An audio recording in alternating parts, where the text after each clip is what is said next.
Hi, I'm Lisa Hostetler Brown, and thanks for joining us for Legally Speaking with Lawyer Lisa. Today, I have Suzie Allen with us. Thank you, Suzie, for coming on the show. Thank you for having me. Suzie is a client of Lawyer Lisa, and she's going to share a little bit about her experience. So, Suzie, let's start with what prompted you to reach out to Lawyer Lisa? What are the concerns that you had? Well, I had an elderly woman in our neighborhood that I'm very good friends with, and her husband passed away. Unbeknownst to her, nobody had any idea that this was going to happen, so it just happened. It was sudden.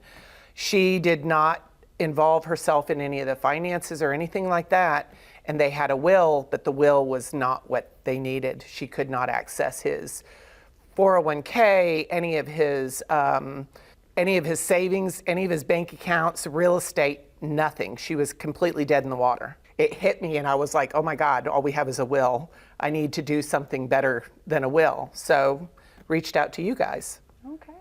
And so what did that process look like? You reached out, and were you intimidated? How did the process go?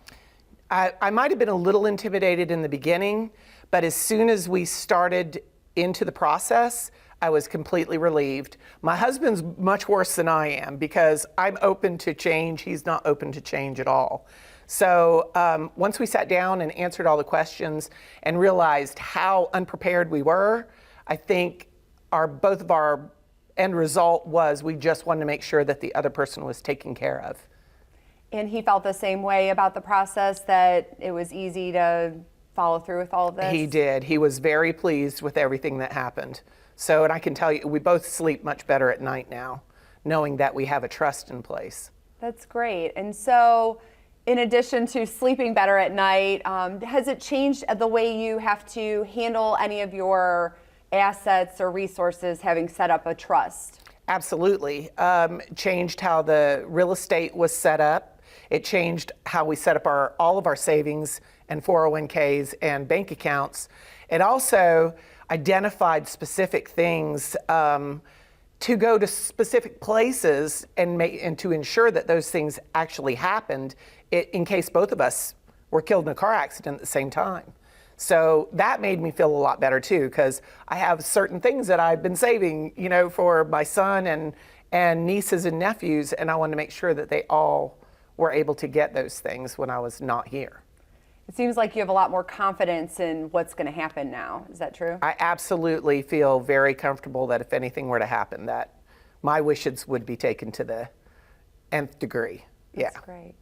And so do you have any advice for somebody who maybe has a will, or they're not sure what their plan is, what they should do, or maybe what they should look into going forward? Well, I absolutely feel that anyone from probably 40 or 45 on, they need to start taking a look at planning for their retirement and their future so they can have a nice retirement, or at least rest easily when that time comes. So absolutely call Lawyer Lisa. That's number one. And then have the consultation. So I do feel that you guys were able to guide us towards the right resolution, and it may not be the same resolution for everyone, but right now it was the right resolution for us. So yeah, I say call you. Anything else that you want to add? Get your trust done. For goodness sakes, get a trust done. Well, thank you so much for joining us today. Thank you. Suzie is a great client and a great spokeswoman for the importance of getting your estate planning done proactively and not waiting until there's a crisis. Thank you for joining us. I'm Lisa Hostetler Brown, and this is Legally Speaking with Lawyer Lisa.